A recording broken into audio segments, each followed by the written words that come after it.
Welcome to Foresight, a podcast about making work better. I'm one of your co-hosts, Naomi Titleman, and I'm pleased to welcome our next special guest to our show, Arti Samani. Arti and I met through the Upside, which is a community we're both part of. I caught one of Arti's sessions about deep fakes, and I knew I had to bring her onto our show. It's such a critical topic for us as HR professionals to be on top of, and has so many implications for our organizations and workforce. So welcome to Foresight, Arti. It's so great to have you here today. And how are you doing, and where are you joining us from?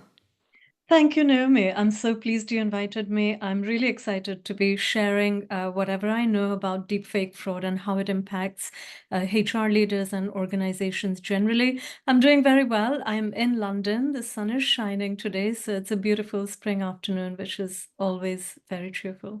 Amazing. Well, welcome and thank you for joining us today. And I know we're in different time zones, so the time zones worked out for us today, and I really appreciate that. Before we get started on deepfake fraud, I thought I would start with a check-in question. So my check-in question actually is related to our conversation today. If you could be a deepfake of anyone, who would it be and why? Oh, well, I would like I would like to be Rihanna. I like Rihanna. So Yeah? that's what I would be. I would be a Rihanna any day Oh if my I goodness. Oh my goodness. As quick as that, with the press of a button, you are Rihanna. as if by magic. I may Can not you, sound can, like her, but I certainly look like her. Yeah, I was gonna say, could you sing a few bars for us, Rihanna? I won't put you on the spot and make you do that, but that's amazing. How easy it is to just transform into someone else with the technology we have today, and just keeping in mind that we're literally, I keep on saying we're in inning one of like a million inning game. And it's so believable that you are Rihanna right now. And I know you have some amazing stories and really tragic stories to tell about the implications of deep fakes. So we'll get into that in our conversation today. This was a little bit of a fun warm up question, but we'll get serious about it in just a moment. So let's start with you, Artie. Can you share a little bit about your journey to where you are today? Yeah, sure. So my career has been in technology, mostly deep tech products, commercializing and taking those products to market with investment banking, and then more recently with startups, technology startups.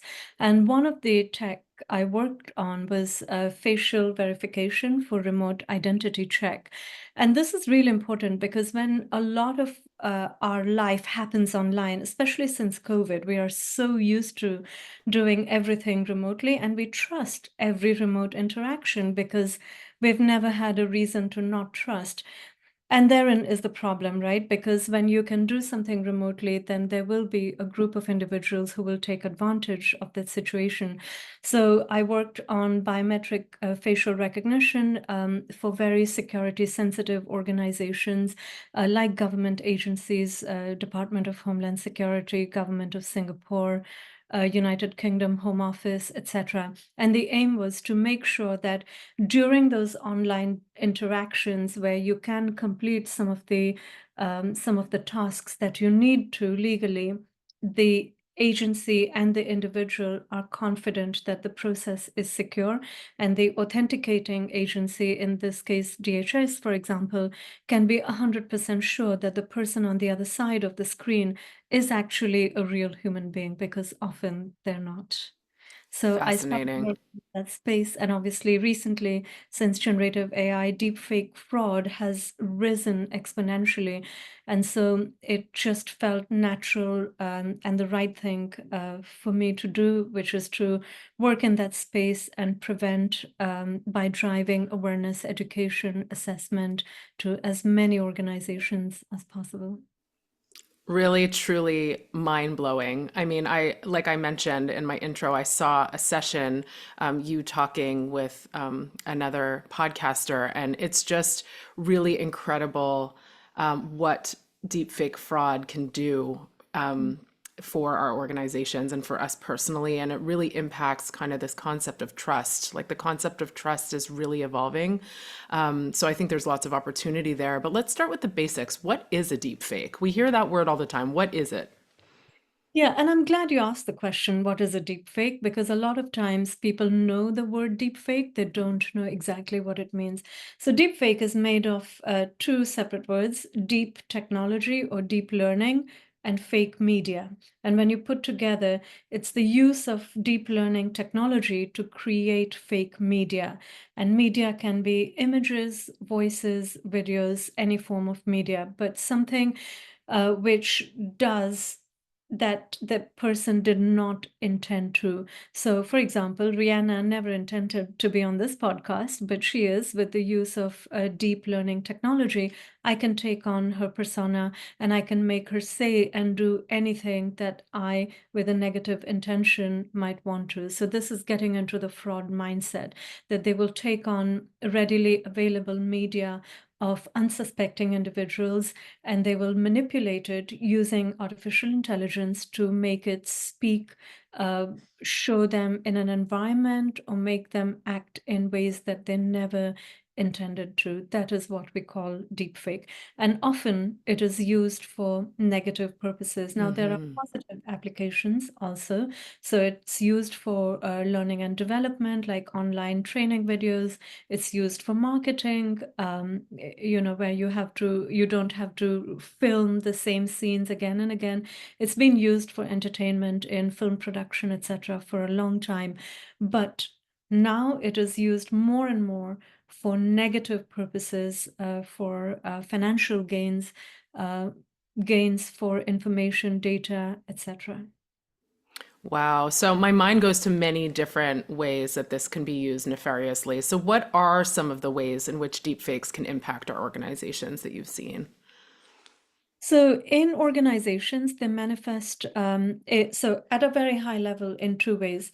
First one is in the form of executive impersonation. So typically the CEO or a CFO, someone very high up will be impersonated, and their voice note in of a note cloned in their voice saying something they never said, sent out to the employees, or their video sent out to their employees in order to ask them to make fund transfers or leak sensitive information that could be login credentials, etc.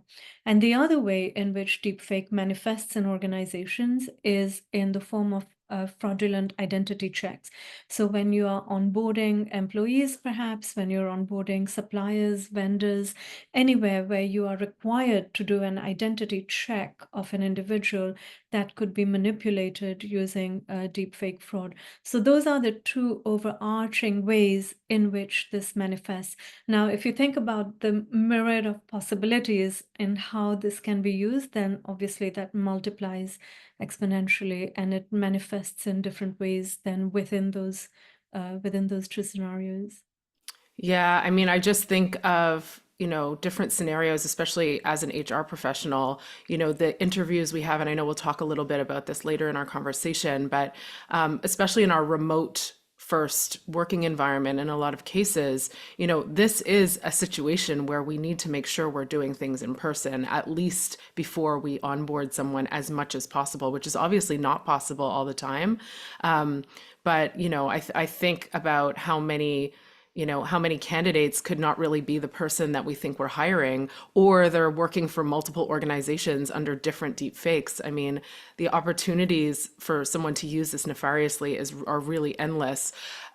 So let's talk about mitigation and training strategies, because obviously, we've all seen the phishing emails that come into our email box. You click something and it says, "Gotcha, this was a phishing email. Please don't do that again," or go to remedial training, or whatever the case is.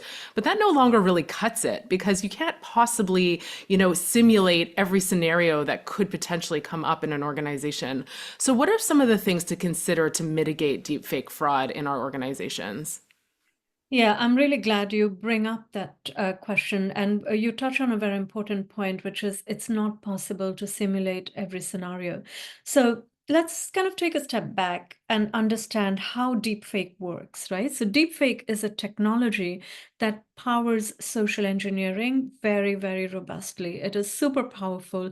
It makes social engineering attacks, which have been around for a long time, just that more more hyper realistic, and it makes them more believable, and it plays on human emotions. So if you think about ourselves, individuals in a work environment, we are trying to get things done quickly, we're trying to meet deadlines, we're trying to balance our home life with our work life. There's a whole complex web of activities that happen in an individual's mind when they are an employee, but at the same time, they also have a personal life. Deepfake fraud plays on those very emotions. They play on the emotions of trust. As human beings, we have been trained to trust authority, our parents, our teachers, our senior managers, etc. We have been trained as babies to believe everything we see and hear, because those are the first senses that we develop as human beings. So if we see a video of someone we know, we recognize, we believe whatever they are telling us. If we hear the voice of someone we know and recognize, and it's a voice that we are very familiar with, we believe what they are telling us. So deepfake fraud plays on these very human emotions. Now, when we think about social engineering, so what they're trying to do is use this technology to then ask people to take actions which otherwise they would not, right? So they fall into this trap. Now, typical training then, cybersecurity training consists of, here's a phishing email. Does it look realistic to you or not? If you click on it, hey, you've made a mistake. Don't do it again, right? It's sort of that level of security training. And sometimes in regulated sectors, it's extended to more scenario-based training, where you're given a scenario and there are checkbox exercises. Well, this does not test an individual's performance under stress in urgency when they are in an environment, in a trusted environment, and they're trusting. It doesn't check for human manipulation or manipulation of human emotions and instincts, right? So we Mm. have to fundamentally rethink the training. So that's the first problem. The second problem is it's a game of whack-a-mole. Deepfake fraud manifests in a particular way today, but tomorrow it might manifest in a different way. It's impossible to predict, and it's not a good use of time, energy, and other resource to predict how the fraud will manifest. Instead, what we must do is train our employees in critical thinking. We have to train them in contextual awareness, and we have to train them to not trust the digital interactions that they have with their colleagues. Now, this is very, very difficult because we want them to trust their colleagues. It's very clear. We want you to trust your colleagues. We want to create a trusted organization. Otherwise, it brings work toxicity, and that's what we do not want. So we want them to trust their colleagues, but we do not want them to trust the digital interactions with their colleagues, because therein lies the issue. So it Mm. is very, very complex thing, and we have to train our employees to think in a certain way. We have to teach them uh, about this new definition of trust and how we want them to operate. And more importantly and critically, we have to train them and show them, give them insights into the attacker mindset. So, what is the context? What are the drivers of a fraud like this? What are they looking for? How do you think critically in a given situation? How do you develop contextual awareness so that when you get a request which seems a little off, you apply some of these techniques in order to then verify and cross-check and stop it? So training and a different type of training is very important. And then the other piece you talked about, simulation. So currently, a lot of the simulation activities do not cater for these emerging threats, and we have to change them. So we have to simulate some of these attacks, and they become multi-platform attacks, because a deepfake fraud is never just on one platform. It might start on an email, but it will push the employee to a different platform like WhatsApp or Telegram or SMS. It might then push them to join a live call like this to gain further trust. And that call then is not a call with the real person, it is a fake persona, but it builds trust again and again, and then comes the final strike. So we have to simulate these simulate these attacks, and we have to then have the employees respond in a certain way, and then guide them and train them if they do make mistakes. So the way in which we conduct simulations, the way in which we conduct security training has to change a lot. Wow. And this seems like it's right out of a sci-fi movie, but it's not. There are very real examples that you'll share in a moment about how deepfake fraud can go very, very wrong for an organization. The other thing that you and I caught up on when we first met was around the culture and psychological safety that needs to be built into teams, which I thought was such an important point, because employees need to feel comfortable raising their hand and not feeling like they're going to appear to be paranoid or lazy or, name the negative adjective if they raise their hand and say, I don't want to do this because it feels wrong or it feels fishy. So we need to build that psychological safety that it's okay to raise questions. And sometimes it might be valid and sometimes it's not going to be valid. But like a healthy amount of paranoia without going too far, I think needs to be created by leaders and teams. Absolutely. So I can tell you that there is a almost direct correlation between work culture and risk exposure. So Mm. anymore, it's not a culture, work culture is not just a talk, it's directly tied to an organization's security. So again, let's going back to how deepfake fraud works.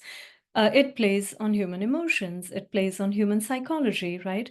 So if the work culture is not conducive to an employee feeling safe questioning their seniors, then they are very likely to execute on the instructions which could have been delivered by by organized fraudsters as opposed to the executive whom they trust. So you're absolutely right. You have to have a culture of safety where the individual feels actually something doesn't feel right. It's going against my instinct. It is coming from a senior executive, but I would like to just cross-check before I go and execute on it. The other thing is the power distance index. So the higher, the more distance between the executive and their teams, the more exposed that organization is to risk. Now, it's not possible to have a flat structure in every organization. It varies by size, etc. But what we want to cultivate is an approachable persona, an approachable culture where the executives are interacting with employees at all levels, not just with their direct reports or just two levels down. Even the most junior person should be able to recognize the personality of an executive, and therefore if a request is coming from illegitimate sources, they should be able to detect and say, hey, this doesn't sound like the CEO that I know. Their sense of humor is not in here. Their sarcasm is not in here. Something is amiss here, right? So that power distance index needs to be reduced. So psychological safety, power distance index, transparency.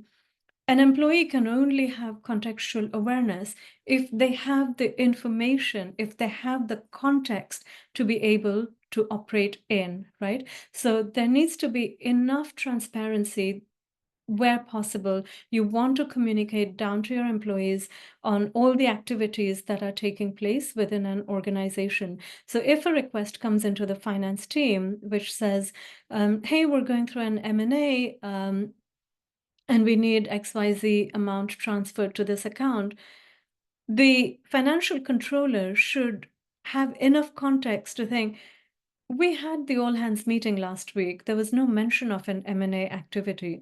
So why out of the blue am I being asked to transfer funds for an M&A activity? What's going on there? Or if the video message comes from the CEO saying, hey, we've had a phenomenal quarter and we're giving you all a bonus this quarter. Click on this link to accept your bonus. Um, the employee should know. I had one-to-one with my manager last week. There was no mention of bonus. So why suddenly am I receiving this bonus? So rather than get excited about the bonus and clicking on the link and giving away credentials, they need to have that contextual awareness. So culture plays a very, very important role in the defense against some of these emerging attack vectors. Wow, super fascinating and very different from just, checking a box and sending a phishing email and saying, we're comfortable that our people are trained. I know you have some very powerful examples of where, deep fraud has really kind of brought companies to their knees. Can you tell one story for our listeners? Absolutely. And because we are speaking to HR leaders, I will use a very specific example which is directly related to that group of people. So, a few months ago, a listed security company in United States hired a remote employee in their technology department at a very senior role, like a principal engineer working on AI. So super specialized senior role. They hired this individual thinking they were a real person. And it turned out that this person was not an American citizen, as the employer thought they were, but they were actually from a sanctioned nation.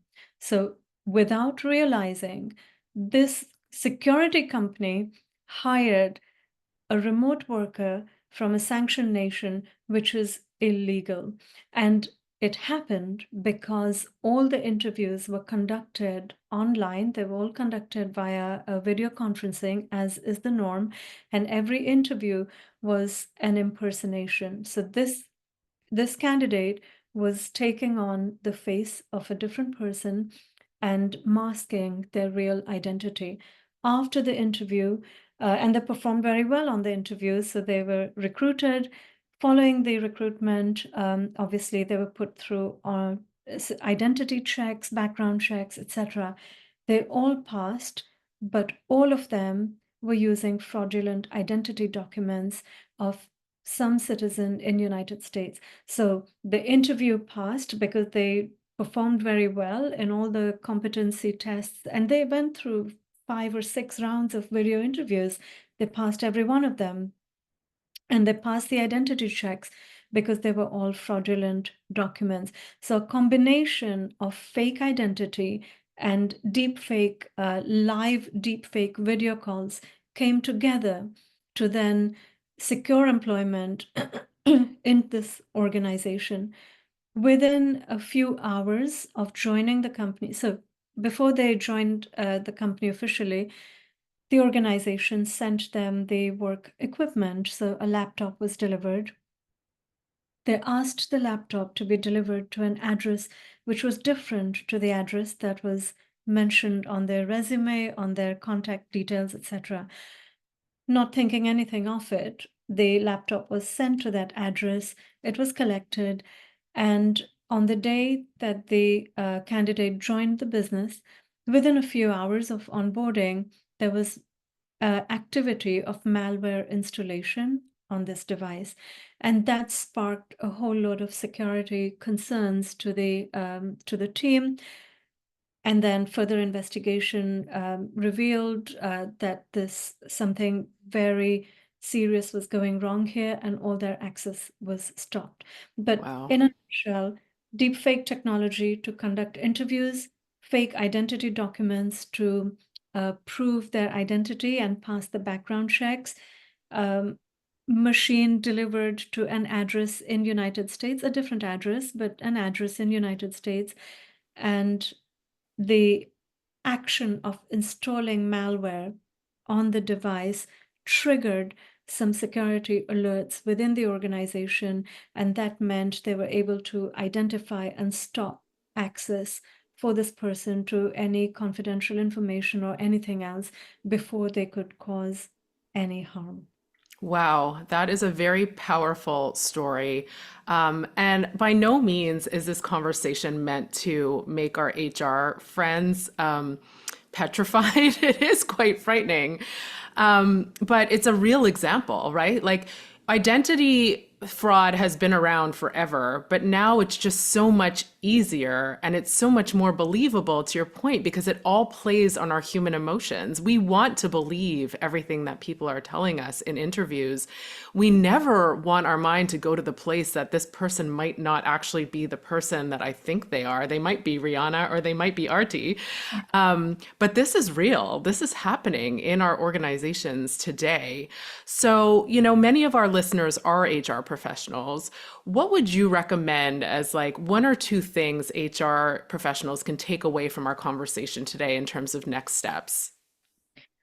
Yeah, so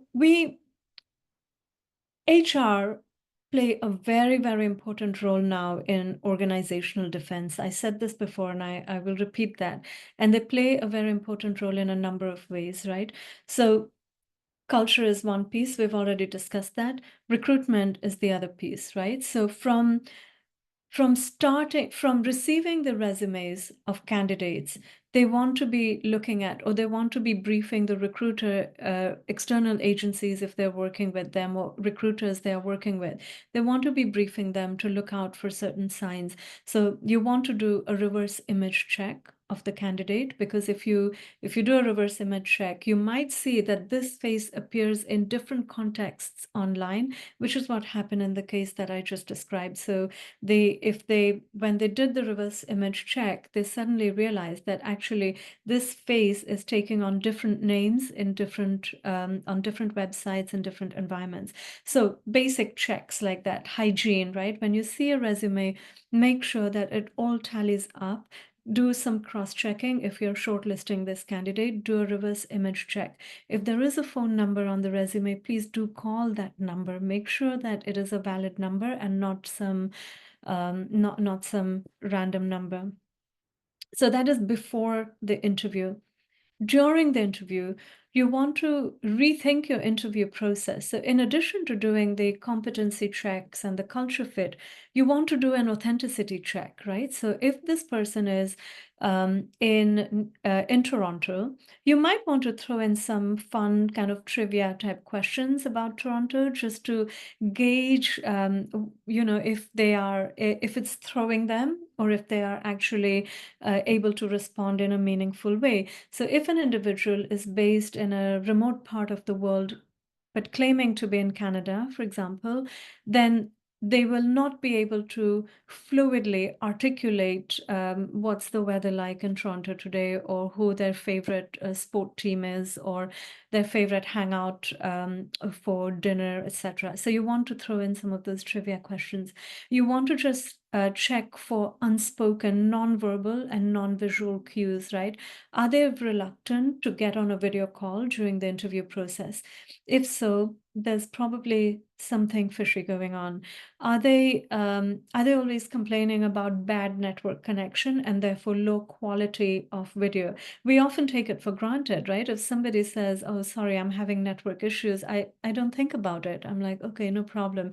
But if they are repeatedly using that as a reason for bad picture on the screen, then that's a problem. That could be an indicator. Usually, if they are in a different part of the world, the daylight will be different, right? So if you think you're having this interview at 9 o'clock Toronto time, but if they're in Asia, it will not be daylight for them, it'll be dark. So look out for those subtle cues on the video call, right? Is the curtain drawn? Is the daylight coming through? Do you expect it to be daytime, or do you expect it to be nighttime in the part of the world that they claim to be in? So we have to, as hiring managers, we have to start to think differently. So this is during the interview process. Then we come to post interview, right? So say they passed everything, you are ready to offer the job. You then want to go through the background checks, the ID checks. Now, here you must partner with your security team very strongly. So, anymore, it's not enough to do a visual check of the identity documents, right? It's not enough to say, "Hey, can you hold up your identity document, because I want to see that your face matches the face on the driving license." You want to use technology for this. So there are technologies that do very stringent KYC, identity checks, background checks, etc. And the technology will pick up cues of fraud that a human eye will not be capable of picking up. So these are some of the ways. Now, none of these are foolproof, right? So today they will work. Tomorrow they might not, because tech is getting better. The candidates are getting more savvy as we drive more awareness. So things will change.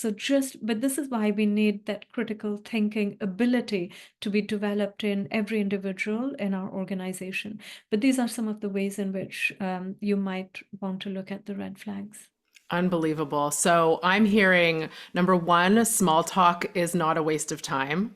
And number two, HR professionals and especially our talent acquisition teams need to become CIA agents. It sounds like. I mean, this is really mind-blowing stuff. But I think the real point there is the need to develop those critical thinking skills in our organizations, and that's not unique to deepfake fraud. That is because of automating certain tasks, augmenting with AI. The human differentiator does become that critical thinking. So really focusing on that is really important across the board in our organizations. Well, this has been a tremendous conversation, Arti. I've learned so much today. A lot scares me, but a lot I feel great that people like you are taking this on and helping organizations develop strategies that, like you said, are not foolproof, but enable us to be more future-proof. And we are getting to the end of our time together right now. So we like to end on a feel good. So what are you feeling good about today, Arti? I'm feeling good that I have been invited on this platform where I am able to drive that awareness, the education.